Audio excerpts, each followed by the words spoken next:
केते घातक ओमिक्रन ए प्रश्नटी जो दिन ठारू ओमिक्रन भूताणु काया विस्तार करुछि सेई दिन ठारू ही छिड़ा होइछि। वर्तमान पर्यंत मध्य स्पष्ट सूचना मिली नाही एवं तारि भितरे कोविड रो नुआ वेरिएंट ओमिक्रन आगको बढ़ुछि। मुकाबिला पई सबु राज्य सरकार तैयार रहिछन्ति। आम राज्य सरकार मध्य तैयारी करिछन्ति। एथिपई आमको सतर्क रहिबाकू पड़िबो बोली मुख्यमंत्री नवीन पट्टनायक कहछन्ति। समस्ते मास्क पिंधंतु, सामाजिक दूरत्व रक्षा करंतु, दरकार नथिले बाहर को जांतु नाही। प्रतिटी जीवन माने राज्य सरकार गुरुत्वपूर्ण बोली मुख्यमंत्री कहते। कोविड प्रथम द्वितीय लहर को ओडिशा सफल भाव में मुकाबला करि पारिछि।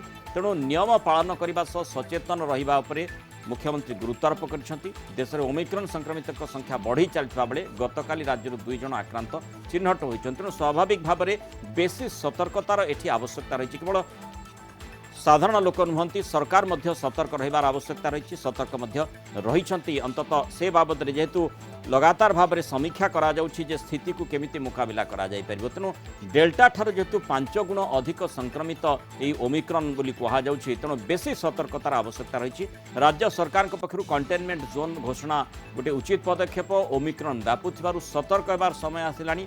अवहेला कले हॉस्पिटल बेड नियंटिया हो जिवो। ये गोटे सतर्क घंटी रही जहाँ संपर्क में आम बहु समय देखीचे जे विशेषज्ञ माने मध्य चेतई देउछन्ति।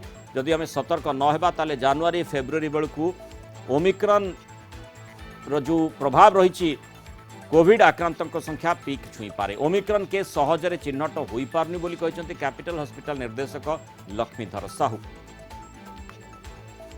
ओमिक्रन जोटा होची नुआ वेरिएंट गोटे कोविड रो से बर्तमान आमर ओडिशा रे भी 2टा केस देखा जाइछि। से धीरे धीरे सबआडे व्यापीबाकू लागुछि।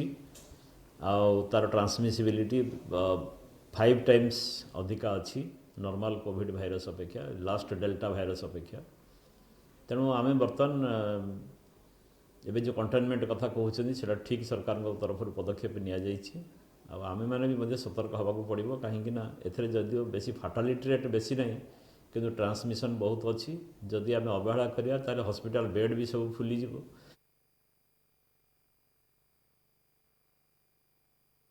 तेणु जो भली भाव में ओमिक्रन भूताणु रो मुकाबिला आम करिपारिबा, अर्थात सरकार ठारू आरंभ करी साधारण जनता समस्तंकर पदक्षेप उपरे निश्चय गुरुत्व दिया जिबार आवश्यकता रही। समस्ते समस्त पदक्षेप को अनुशीलन करिबार आवश्यकता रही। कारण जो कथाटी आम शीर्षक आकार रखीचे केते घातक ओमिक्रन, ये विश्व समुदाय को आंदोलित मानस को आंदोलित कला भली प्रश्न जहाँ लगातार भाव में ओमिक्रन भूताणु जेबेठू चिन्हट होइछि। WHO जो भाव में यह चिंताजनक भूताणु बोली प्रथमरु कहिछि बा वेरिएंट ऑफ कंसर्न बोली कहिछि। तेणु से प्रश्नटी समस्त मन को आंदोलित कर। विश्व स्वास्थ्य संगठन सह विभिन्न स्वास्थ्य विशेषज्ञ मतरे यह डेल्टा ठारू सामान्य कम घातक। एतिक बेले किंतु ब्रिटेन, अमेरिका और इस्राएल कोविड मृत्यु किछि भिन्न दिग आड़कू इशारा करुछि। ओमिक्रन द्वारा फुसफुस अधिक क्षतिग्रस्त हेउ नथिले भी एई 3 राष्ट्र रे द्रुत बेगरे बढ़ुछि ओमिक्रन जनित मृत्यु संख्या। जो फुसफुस संक्रमित होगा कथाटी कह जाउछि गोटे गवेषणा मध्य करा जायथिला। किछि दिन तळे आमे मध्य से संपर्क रे आलोचना करथिले जे 70% यहा आमर ब्रोंकस को श्वासनली को प्रभावित माने 70 गुणा अधिक जहाँ डेल्टार जी मात्रा आमर ब्रोंकस भीतर को जाउथला, श्वासनली भीतर को जाउथला,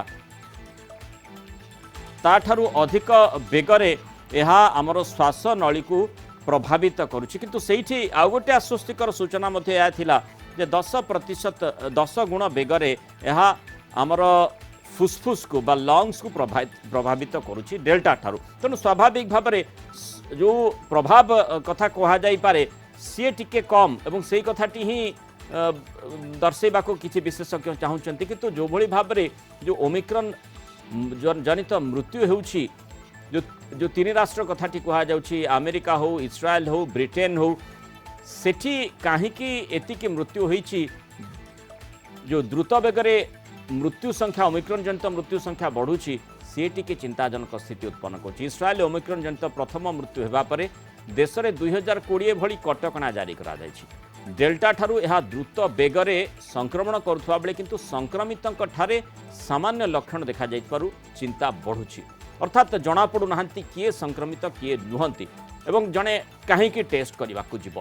दक्षिण आफ्रिकार नवेम्बर 24 रे प्रथम ओमिक्रॉन संक्रमण चिन्हट होता मात्र 3 सप्ताह भितर यह विश्वर बहु राष्ट्र को व्यापी गलानी 3 राष्ट्र जदिओ मृत्यु पछर कारण स्पष्ट होइनी तेबे यह ओमिक्रॉन द्वारा बोली विश्वास करा जाउछि।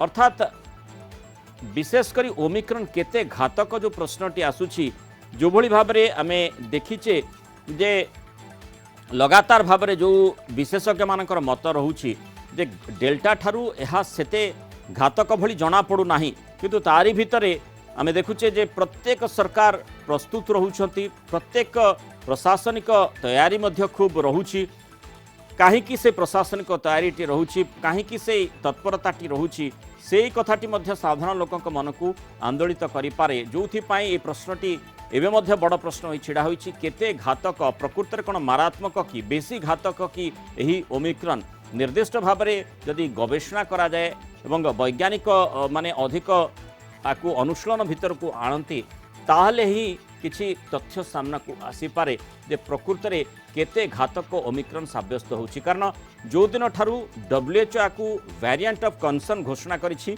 स्वाभाविक भाव में तार प्रतिफलन प्रत्येक देश उपरे पड़िबो एवं से भले पड़िछि मध्य एवं आमे देखुचे जे जो भली गोटिए परे गोटिए देश को यह व्यापुछि एवं केते मात्रा रे प्रभावित या देश को करुछि ता मध्य आमे देखुचे जोथि लगातार भाव में फोकस करा जाउछि कुहा जाउछि जे यह खूब संक्रामक बहु लोकन को यह संक्रमित करुछि किंतु केते घातक एई प्रश्नटी निश्चय प्रश्न भितर रहिछि जो संपर्क में गवेषणा पर अधिक अनुशीलन पर तथ्य सामना को आसी पारे।